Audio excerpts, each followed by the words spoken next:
Finny's gonna rise. Yeah, I'll never underestimate another man. Cause what I can't do, that brother can. And I hope the people understand disability. Another chance to make a friend. Nakakosha. Unable just to walk, but the journey to my dreams. Nakafamba, nakatalk. Sakawanda shandaona. Even though I don't see, I still believe in the dream that I have.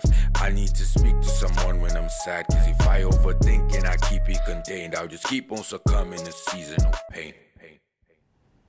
Broadcasting live from our ZTN studios in Harare, Zimbabwe, welcome to a special edition of Beyond Limits, where we will be tackling the topic ensuring an inclusive return to school for children with disabilities. Now, this show is brought to you by Zim Papers Television Network in partnership with the Poverty Reduction Forum Trust. Now, if you have any views or comments on today's show, do not hesitate to contact us via our Facebook page, Zim Papers TV Network, or via our Twitter handle at ZTN News. I'm Samantha Rosare. Now, the COVID-19 pandemic that started in early 2020 disrupted the Zimbabwe school calendar, and it delayed the opening of schools in 2021. Now, schools only reopened in a phased manner with examination classes starting on the 15th of March in 2021, while other students resumed learning on March 2022. Now, children with disabilities and children who rely on classroom support staff or who use learning aids and equipment which were not made available at home during school closures missed out on learning compared to their counterparts with no such learning needs. Now, to shed more light on this issue, I am joined via Zoom by Parliamentary Portfolio Committee on Primary and Secondary Education Chairperson, Honorable Ms. Priscilla Misiaira Bwimshonga.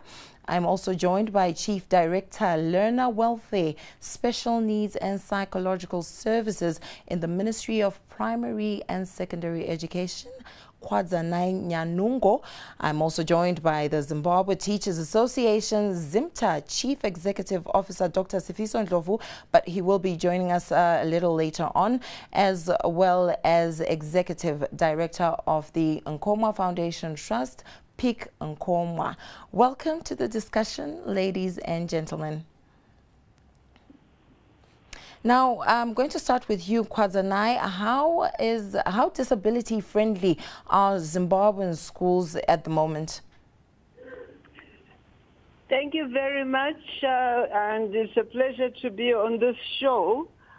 From the way you started, you were saying children with disability missed out because they didn't have this and that at home. Correction. It is true that children with disabilities missed out. The correction is that they missed out as much as all other of the majority of learners in the rural areas and the disadvantaged families who did not have what the more privileged children had.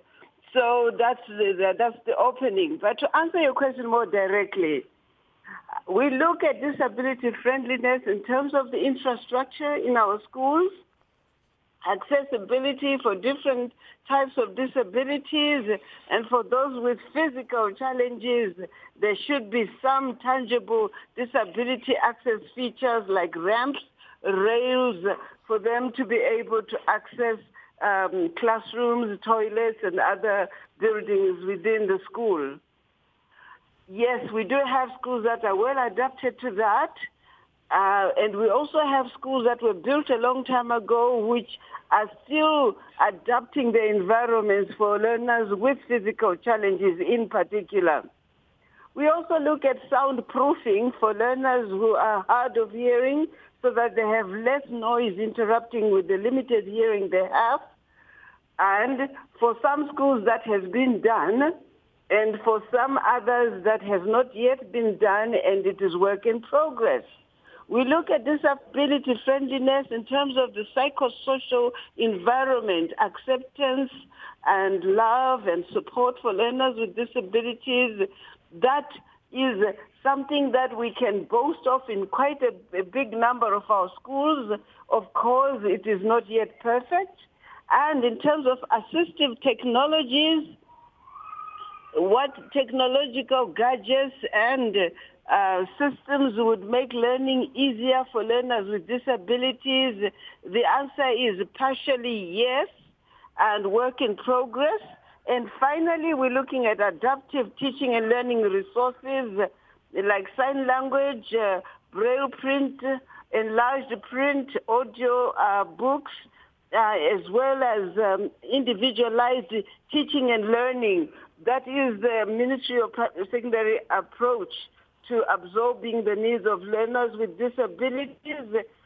So in short, that is at the heart of the Ministry of Primary and Secondary Education programming, to make sure everything that is done, sport, art, everything is inclusive of learners with disabilities. Thank you. Thank you very much, Kwazanai. Now, it seems there is a lot that has been done by the ministry, but a lot as well that still needs to be done. Now, what policies or programs and resources has government put in place to ensure an inclusive return to school for children with disabilities in light of the COVID-19 pandemic? Thank you. The Ministry of Primary and Secondary Education, like all other sectors, has, with the technical support of the Ministry of Health and Child Care, issued out its standard operating procedures for the prevention and management of COVID-19 and any other influenza-like illnesses in the sector. In these standard operating procedures, there's a specific reference to learners with disabilities, teachers, staff, as well as learners with disabilities.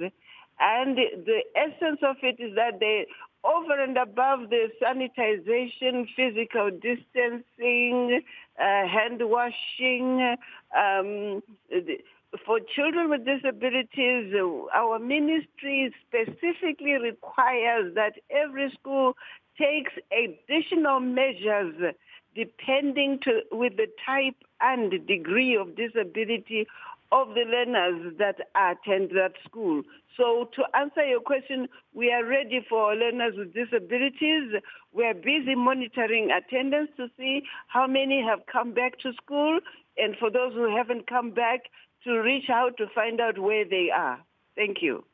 Honorable Ms. Yairabwi Mushonga, in your view, are the measures taken by government adequate to ensure a safe return for children with disabilities in schools?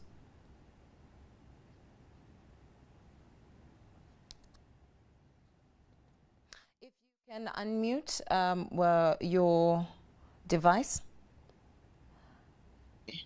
I think they are trying, but it certainly is not enough.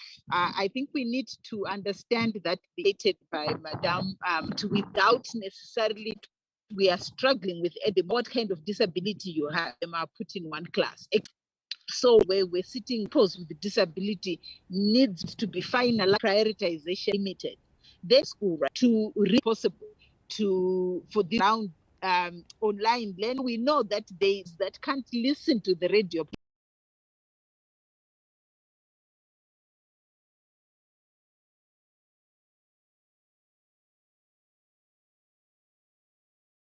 Stop them from the beginning. That's all about Nkoma Foundation based in Rwanda, Matebele South. All right, we've heard from the ministry as well as Honorable Ms. Yairabwi Mushonga. Are you working with them to ensure that you also are able to handle some of the challenges that the children you work with are facing in schools? Very true. I'm really working with the Ministry of Primary and Secondary Education. And as I speak, as I present now, I have a client who is here with a child with a disability from Talale, Gwanda South district. She's failing, the grandmother is failing to take that child to school from Talale to Joshua Ziapapa Moyo High School. she has all the resources but doesn't have money to take that child to go to school. She has been nominated enrolled at school, and also as of now, I've been phoning the school so that they can enroll the child. I'm here to further discuss with the headmaster after this meeting. And we also have helped so many children with a disability in working closely with the Ministry of Primary and Secondary Education. All right, I'm sure they are listening and they will be assisting you as much as they can. Now, as advocates for the rights of children with disabilities, what has been the impact of COVID-19 on the education of children with disabilities? Pick. Thank you very much. COVID-19 was not selective. As much as everyone was having some challenges with the COVID-19, specifically on children with a disability, the impact was so severe from what I have on the ground. The first, it was about the financial constraints, parents being placed at home due to lockdown restrictions. Many parents with children with disabilities, they are in informal businesses whereby they survive from hand to mouth. With the closure of businesses, the impact was so severe. And also we deal with issues to do with the access to internet. During the lockdown period, some schools were offering some online lessons, but for the use of e-learning, it wasn't all compatible with to help the children with disability. Use of e-learning, cost of data bundles beyond the reach of many parents. And also HI, hearing impaired learners are visualizers. Yes, lessons done on radio were discriminatory in our country. And also those who can try to interpret for their children, it was very, very difficult because parents would not have the standard sign language which the children learn from schools. And also lessons catered, especially for the fast and upper learners, but slow learners and HI were left out because their memory is short and repetition is the key to their education. During the lockdown again, no braille material for reading for VI learners was provided. And also rural children with a disability were severely affected. No e-learning was done. No radio signals in most parts of the country, especially in rural areas. For example, you talk of Mulamba and Gwanda, you talk of down places in Mangwe or that can hold station from Botswana. And also, some parents, as compared to their counterparts in town, some manage to have to go to extra lessons. But in most cases in school, in primary schools, we have seen most teachers, they will be based in town. So during the COVID-19, they went back to town and they could not, the parents could not take their children for extra lessons. All right, we are having trouble a little bit with that line, but let's look. We are hearing that the children with disabilities had a lot of challenges during the COVID-19 lockdown. Now, let's look at the human resource enhancement, the trends and teaching methods maybe that are improving and evolving daily. Now, Dr. Ndlovu, how well equipped are special needs teachers in Zimbabwe's schools at the moment?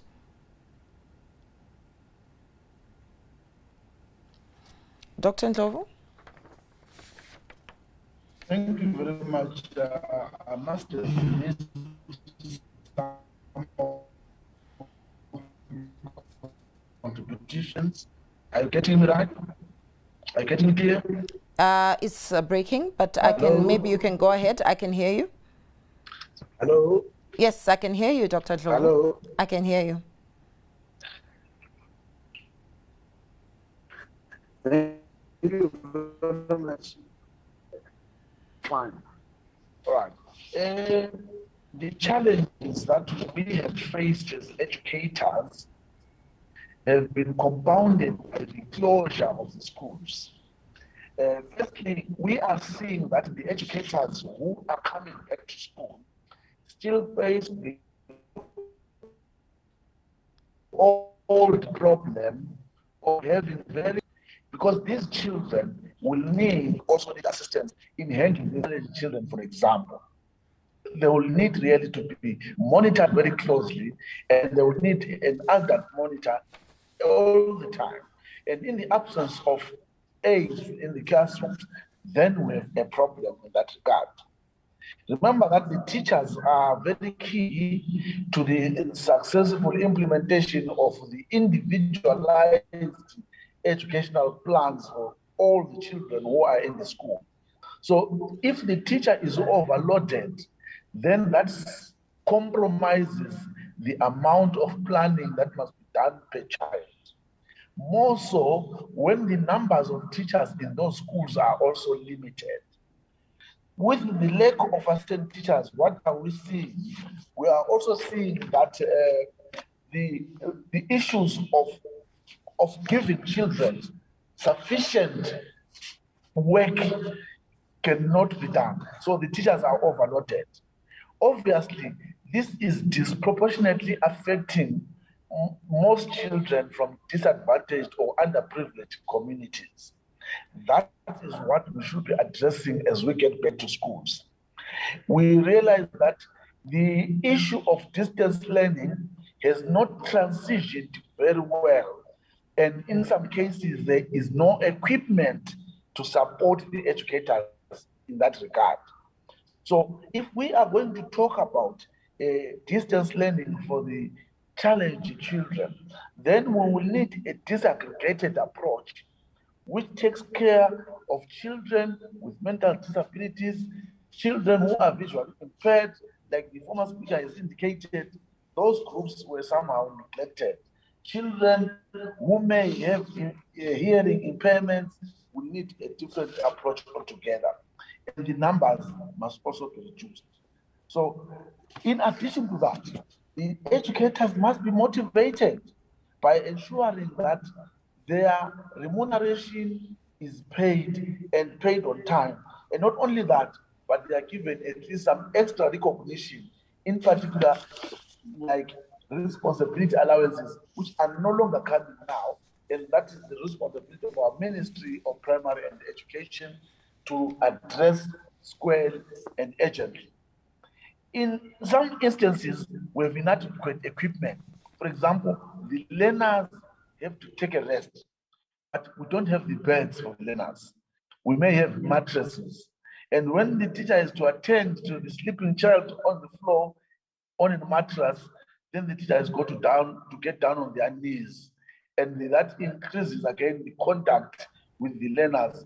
And that is not what we were looking for during this COVID environment.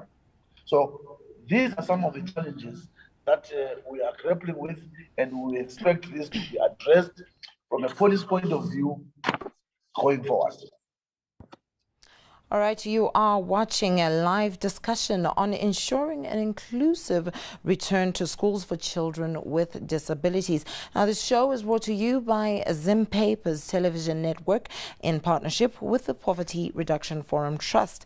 Now, let's move on with this conversation. Kwadzanai, you, from your initial assessment, what has been the turnout at schools for children with disabilities since schools opened? Thank you very much. I've been listening. As we say, we are still monitoring, and we are not quite in a position to answer that question. All I can say is the overall turnout of learners in all schools was around 77% last week. And from Monday this week, it's now going into the 80% margin. We are yet to disaggregate for disabilities. A few corrections. Honorable Mr. Arambwa made very important points that I have been taking down. Correction number one, the ministry actually has a system of allocating teachers to attend to learners with disabilities by their type of disabilities, even when they mix. Each is given attention according to their needs. So them mixing special needs is not apartheid. It's just about what is it that you require one-on-one. For slow learners, we allocate a teacher for a maximum of 19 learners. For those who are visually impaired, it's a maximum of 10 learners per teacher. For those who are hearing impaired, it's a maximum of 7 learners per teacher. For those with severe mental intellectual challenges, the ones that Dr. Ndlovu was talking about that needs careful monitoring, we're looking at a ratio of 1 to 7, maximum 10.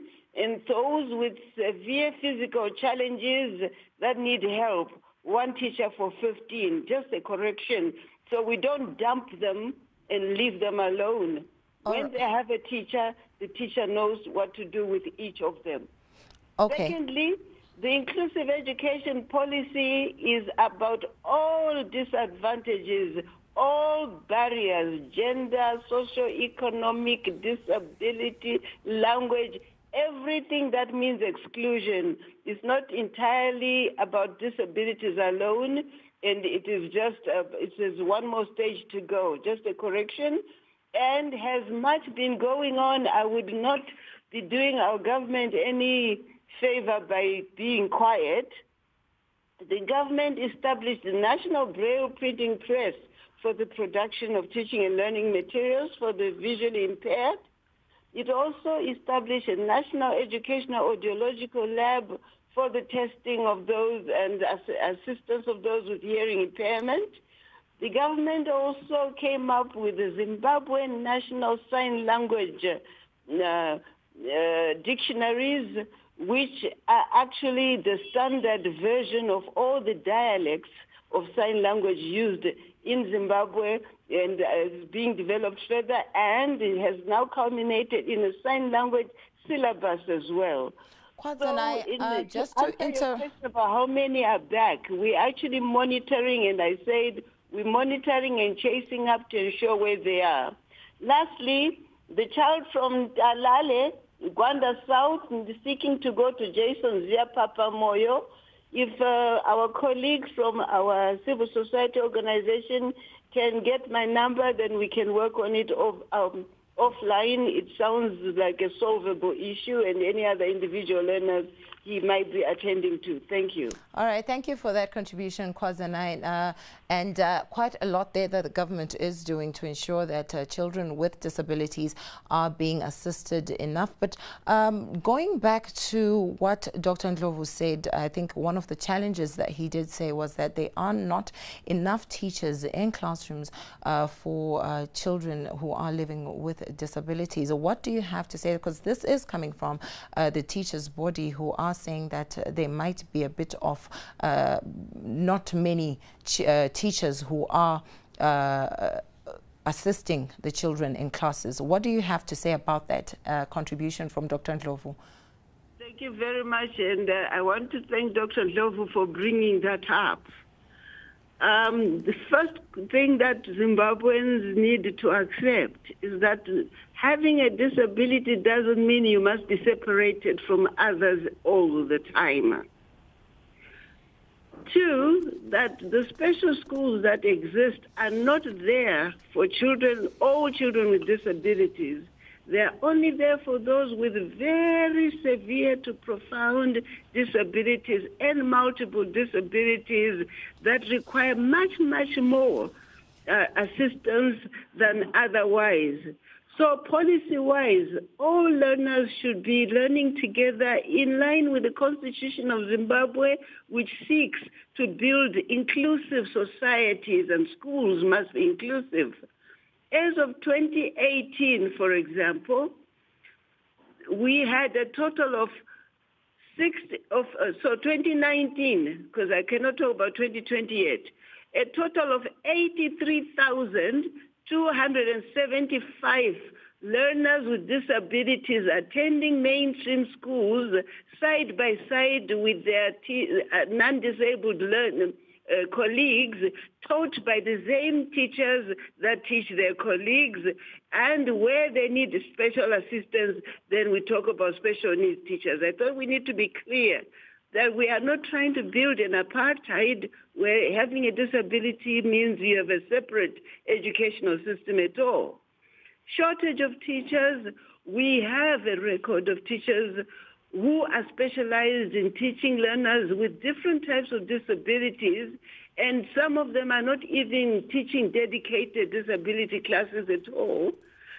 However, as Dr. Ndlovu has said, with a competence-based curriculum where we are bringing in more languages that were not part of the curriculum, where we're strengthening physical education and sport, where we brought in new learning areas in STEM, technical and vocational learning areas.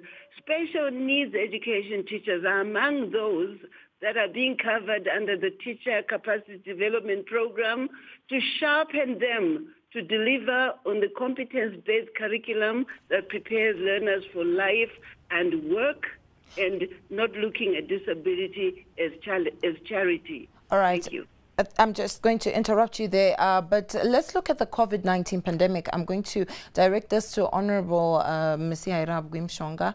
How has the pandemic not spared household economies, resulting in many children dropping out of school, especially those with disabilities? What strides have been done to ensure that children with disabilities stay in school? Yeah, let me start with the responses from ministry. I think, to be quite honest, we still have gaps.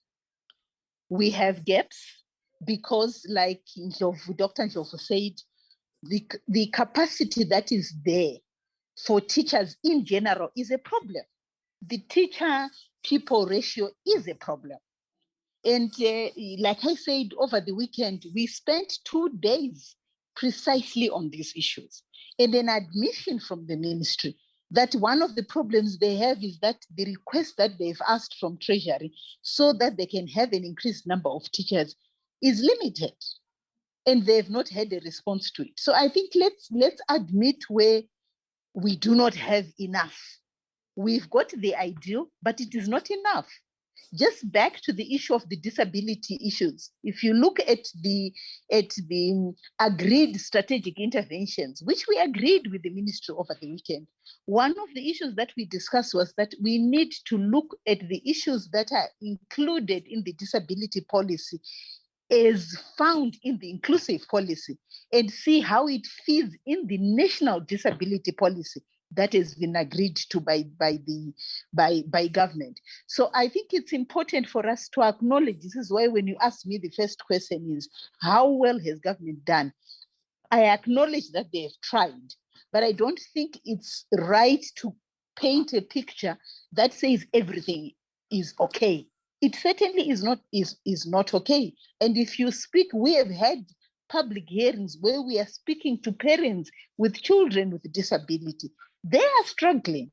And I think it's important for us to admit to those issues so that even for us as legislators, we are able to go back into parliament and argue for more resources that we need to put in this particular sector. And as far as your question is concerned about how well and how much resources have been put into bringing kids, so it's a general question. As it is right now, we have problems because of parents who were not able to work during the COVID era. So resources are not there. As you may know, I got the biggest budget as a portfolio committee on education. However, if you do an analysis of that budget, over 90% of that budget is going to issues of human resources, payment of salaries, which are not enough, as Dr. Ndlovu says. So the 6-8% that is left has to be split in all different areas within the education sector, which means the burden for education right now rests with the parents. And that's what we are now trying to look at and say, if the burden is resting with parents, is there any other way of us to raise resources? Again, over the weekend, we had a long discussion around beginning to have a conversation around the trust fund, the education trust fund, because we understand that there are limited resources insofar as our cake in treasury is concerned. So the political will may be there, but when you go on the ground, things are not working well. And we need to be looking for those resources so that they can supplement the resources that are within Treasury. All right, now, Dr. Ndlovu, is equitable quality of education for school children with disabilities as well as those without achievable? It is achievable. It will require very intensive investment in education. Obviously, as acknowledged by all the speakers, the impact of school closures on learners with disability has compounded their access to education. First, before you deliver the quality, let's talk about access. How equitable was the access to education during lockdown, post-lockdown, and now as we re-energize ourselves to get back to the normal cycle of education? Obviously, the disabled personalities have been disproportionately affected by the access in the first place. So when we there talk about quality, it is the amount of investment that we will put in addressing the disaggregated needs that we have already identified for the learners. For example, I've said it that in the transition to distance learning platforms, it was not guaranteed in some cases, neither was it consistent or smooth, meaning that children with disabilities did not have access to education, or they had very little if they had, because of the investment in their areas. Let's take as an example the visually impaired.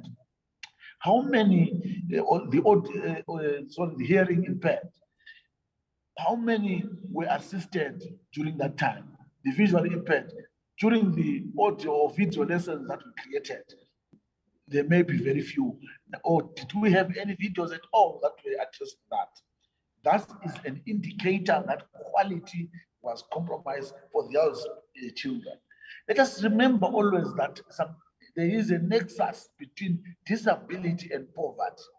And that is something that we should always be addressing when we are talking about equity. To what extent does our equity address the poverty element, which impacts on the access and quality of education? So to answer you in short, it is a very possible exercise, but it requires substantial investment in education. But I'll give you another example. The educators that we have, like I said, they need not only them to be present, but they need the assistant teachers to assist them, particularly when these are coming back from this COVID era, where they lost a lot of teaching and learning time. Then we have to deal with calendar assessment, because each time they come back to school, we have to assess whether they have retrogressed or they are still at the same level, and we get that recorded for us to prepare sufficient individual educational plan. Remember, each learner in that space is treated as an individual, and that is important, particularly for those that have been acknowledged to be in the severe category. Those who are being able to be put in the inclusive schools, like the intellectually challenged, not necessarily mentally challenged, but intellectually challenged, yes, we need them to be followed up, graduated, and done. And there must be resource teachers, enough resource teachers to support that program. That is where quality again becomes compromised. All right, I'm going to go to you, Pick, and I want to know how we should build forward better and to guarantee a quality education for children with disabilities.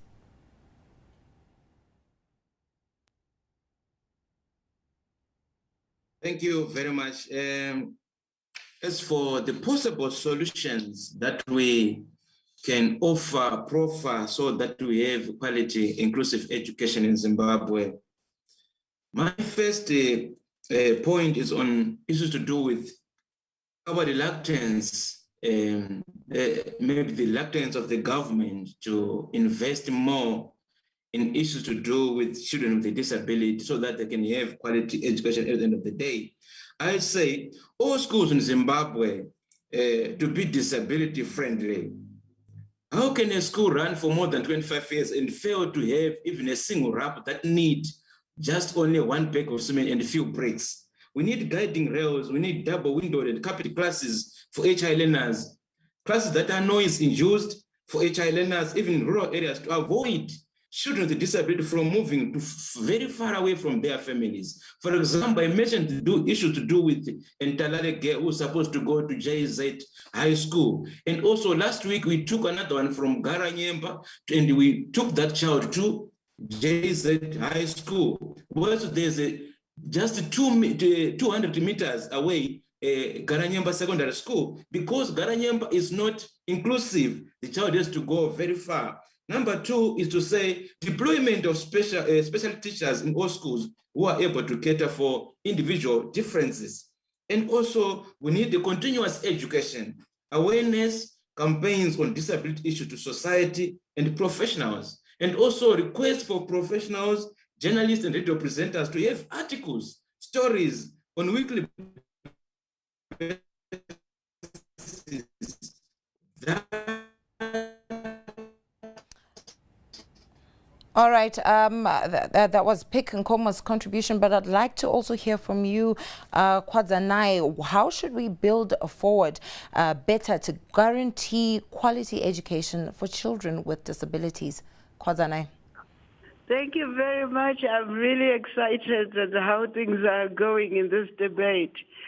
First of all, just to say that in 2020, government allocated 20 million for the procurement of assistive devices for learners with disabilities, and we've received the same amount for 2021 as well, just as evidence that the will is there, and as Honorable Ms. Arambu said, it's not enough, but we have, first we thank, then we ask. Also, that BEAM is doing a big job in supporting the education of learners with disabilities, although, of course, the demand strips the supply. Now, how do we build back better? I liked what Nkoma said. We have to start with normalizing disability, making the nearest school the first point of call, and that is already what we're aiming at. And it is sad to hear that we're still transporting children to Ntalanyemba when there's a school 200 meters away. So charity begins at home. Let's make the nearest school the most disability friendly before we look further on.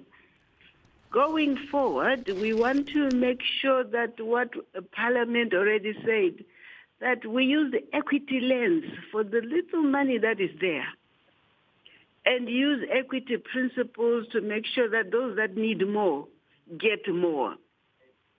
But if we're going forward as Zimbabwe in the spirit of sustainability and leaving no one behind, no teacher is worth their salt if they're only a teacher for those with disabilities and they start floundering when a child who's different comes in. Every teacher should be a teacher for inclusivity. I think those are the 3 points, just to leave space for others. Thank you. All right, thank you very much. Now, a lot has been done and a lot still needs to be done in making sure that children in schools living with disabilities are at ease whilst learning. Now, you have been watching a discussion on ensuring an inclusive return to school for children with disabilities.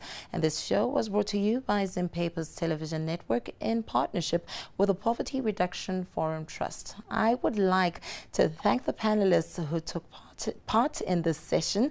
Honorable Priscilla Misihaira Bwimshonga, Parliamentary Portfolio Committee on Primary and Secondary Education Chairperson, Kwadzanai Nyanungo, and Chief Director, Learner Welfare, Special Needs and Psychological Services in the Ministry of Primary and Secondary Education, as well as Dr. Sifiso Ndlovu, who is the Zimbabwe Teachers Association ZIMTA Chief Executive Officer, as well as Pick Nkomwa, Executive Director of the Nkomwa Foundation Trust. I am Samantha Rusare, and remember, you can make a difference. Good day. I'll never underestimate another man. Cause what I can't do, that brother can.